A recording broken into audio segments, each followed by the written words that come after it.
The seed of that reflex is still there. So anything that happens in the environment that we consider an immediate threat, we tend to constrict and contract, emotionally as well as physically.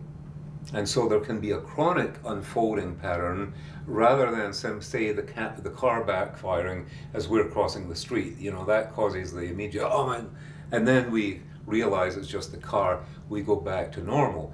The person who is in the chronic type of sitting where they're worrying or they're distressed or they're in grief or sadness, something they haven't let go of, discharge, they go into a deeper and deeper womb-like situation where everything is starting to go back to the way that we were before we came out of the womb. And this emergence, this sense of becoming upright, and it has a connotation, the more upright we are, the more adult and open we are. If you take it to the extreme, however, you do get the response that you see in the Marines, where there's a rigidity, where there's so much of a straightness and uprightness that it has become artificial, that it's no longer reflecting a quiet state of being, it's trying to project a sense of, you know, don't mess with me because I'm so rigid that you can't affect me, no matter what you do. So somewhere between rigidity and flaccidity, we have perhaps what is appropriate for each individual. Looking at here is really the lateral part of the body, the rib cage, the shoulder girdle, and the length of this lateral compartment as it goes into the pelvis. And this is where, as individuals, we can compress. We tend to get short in the side. So all the tissues that are related to these structures we are working on. And in Rolfing, we say that we don't work on the body, we work in the body. We're working in the matrix. So right now, as I'm stretching what specifically people would look and say, well, specifically we're stretching this, we're also dealing with the entirety of the shoulder girdle. We're looking at how the shoulder girdle relates to the rib cage, and when we find that there may be restriction deeper within the rib cage that is pulling the shoulder girdle, then we come down into the rib cage to alleviate the restriction as we find it. We're not imposing our concept on the body. I'm allowing the body to tell me what it wants to have happen at this point. So if I'm feeling the underlying intelligence of the tissue, it is conveying to me, and my function here is to then feed back into the tissue what it wants to have happen. And so there's a natural rhythm, there's a natural order. We can take a break at this point, we can let the body breathe, we can see very often the result of what has happened, we can see an expansion. We also will see that the breathing pattern might change. It will tell us when Lily is perhaps ready to have a little bit more input. And there's also an intuitive process which allows me at this point to perhaps work a little bit more into this part, where now we're into the obliques, we're into anatomically the transverse abdominis, we're into many of the different components that attach the pelvis to the rib cage. This is one of the arenas where Dr. Rolf said if she had 1 hour to work on someone, that this is where she would work, because there's so much potential to change a body. Very often the ribs, the 12th rib down here, is stuck.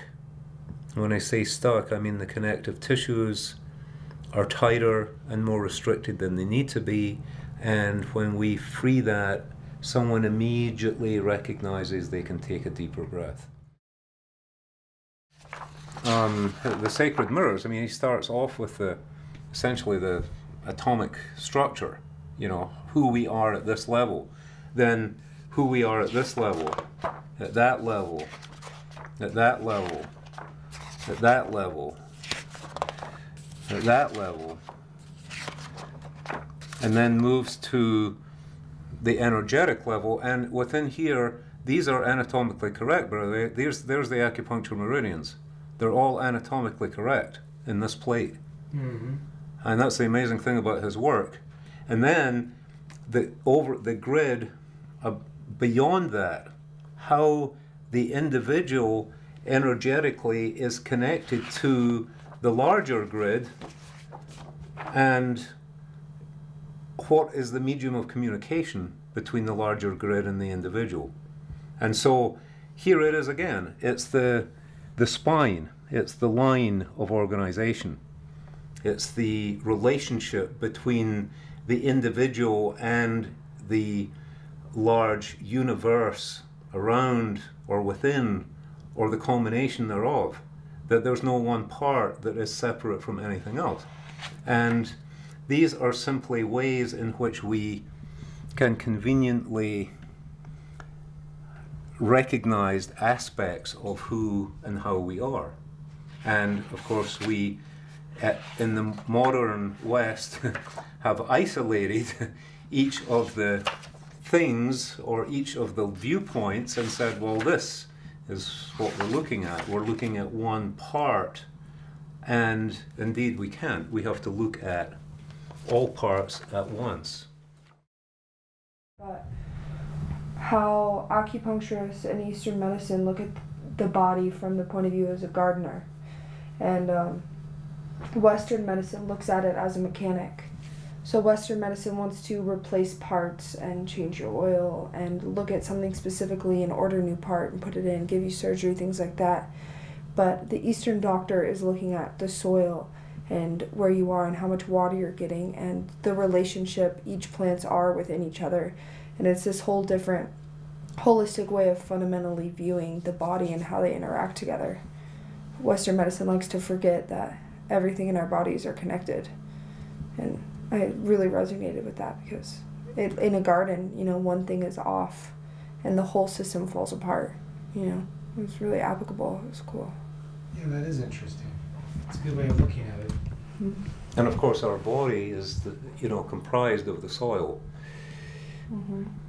You know, there's no element, there's no vitamin, there's no component of this tissue that I'm touching that is not of the earth.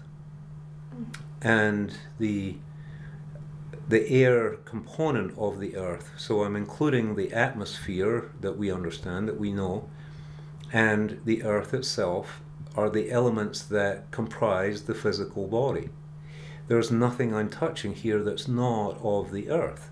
So any imbalance in the soil will result in imbalance in the food. Any imbalance in the food, we absorb that into our body. Our body either has to balance the imbalance as we take it in, or we become imbalanced. So over a long period of time, all these imbalances that we have to be in relationship to are potentially going to cause us to be out of balance. Then the question is, how do we get back in balance? Well, as we've talked about before, any, I call it access route, is going to affect the whole. So if we do acupuncture as a primary access route, if we do chiropractic as an access route, if we do Rolfing as an access route, if we do a juice fast as an access route, every implication is that it's going to have an effect on the whole system.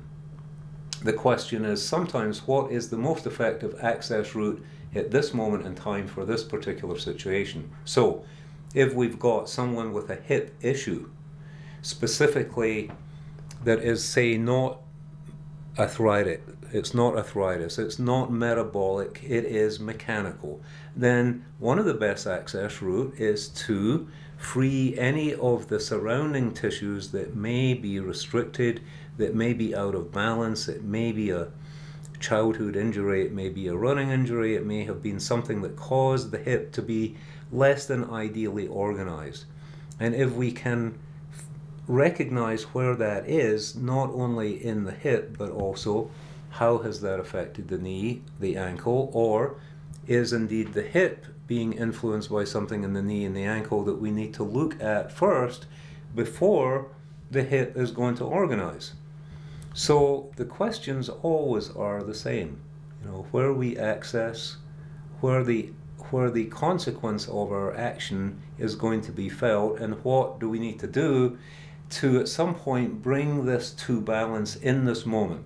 And so each Rolfing session is about having to reach a point where I say, okay, I've done so much here, I've done so much here, what do I need to do to bring this to balance for this moment? Rolfing is a sequence of work. Traditionally, there's 10 sessions, so we have an opportunity to go through a systematic approach and bring order to the structure session by session, normally done once a week. But if I see someone one time and I know that I'm not going to see them again, my question then becomes, what is the best thing that I can do for this individual in this moment to leave them more balanced than where they started? So now it's important to recognize that we're not treating anything with Rolfing. We're not trying to solve anything. We are simply re-establishing a deeper order within the structure. The body will do the healing work. We're not, for example, you know, you brought up obesity. We're not treating obesity, nor should we try. If, for one, there's other people who have treatments for certain things. So we are saying that we are bringing a deeper implicate order, that the body in its relationship to gravity, and we'll go back to the gravity principle again. Gravity was, as Dr. Rolf would say, gravity is the therapist. What we are doing is allowing the body's relationship with gravity to be as appropriate as it can be. And each component that we're looking right now at the tracking of the knee. Is the knee getting influenced by the ankle underneath? Is it getting influenced by the hip up above? Is the knee influencing the hip? Is everything exactly moving the way it should, the way it was designed to? There's an implicate design here. It's not my design. It's a divine design. It's a divine order. Has something interrupted that order that we can potentially reestablish a higher level of function? And if we can, then the implication is that the body's relationship to gravity will be healthy. Gravity is not out to get us. Gravity is not out to get old people. It's not its function. It does a great job because old people allow it to, or because old people are simply young people that got older. Things changed. Certain things don't have to change negatively as we age. It's a common mythology that, well, it's just old age. There is no such thing as old age, because what we're looking at here is we're looking at a knee. And in Lily's situation, this is a fairly young knee. If this knee does the same thing 80 years from now, it doesn't matter to Lily how old her knee is. It's still doing what the knee is designed to do. If something has come along to where it's got twisted, or it's now out of sync, so the bones are not articulating the way they should, then suddenly the 40-year-old knee starts to exhibit wear and tear, and it hurts. And so they go to whoever they go to, and they say, well, it's, you know, it's old age. And they go, of course. And so we prove our theory by getting worse as we got older. Doesn't need to happen in the classic sense. So we are always looking at architecture, divine architecture, relationship to gravity, an awareness of the whole system. See, when I come down here and I get hold of Lily's ankle, when I relate, I can get hold of her neck from down here. All I'm doing here is very gentle, subtle traction on the ankle itself, because all of a sudden her neck is moving. So what am I touching here? The ankle or the neck? Or everything in between? The answer is I'm always touching all of it, all of the time. There's no such thing as one part. There is only a sequence of relationships. And there are obviously multitude of reasons why these individuated relationships get out of whack, and the relationship, of course, is through the connective tissue system. The connective tissue system, or the myofascia, is the tissue system that Dr. Rolf was focused on. She received her PhD in biochemistry. She was looking at the biochemistry of connective tissue. What changes?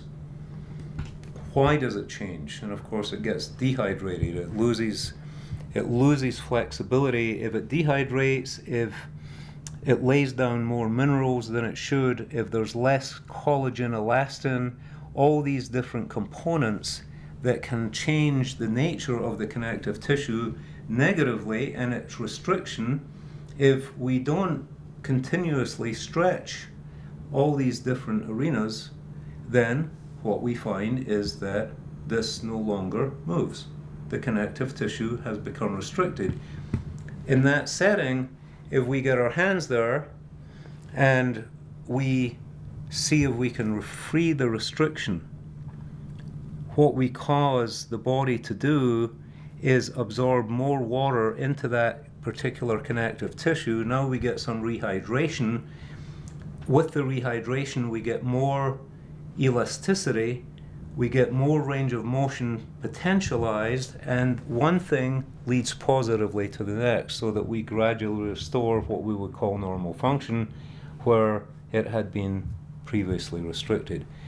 Essentially, that's what we're doing all the way through the body. Scientifically, we're looking at each specific relationship with each specific individual. There are no two Lilies. And yet, she has exactly the same components as almost every other human being. But she herself is unique. I have to treat her body, her circumstance, her beingness as an individual, as a unique individual, and presume that I have never met this knee ever before. I've never met this ankle, I've never met this being, and so what's this knee telling me? What is it conveying to me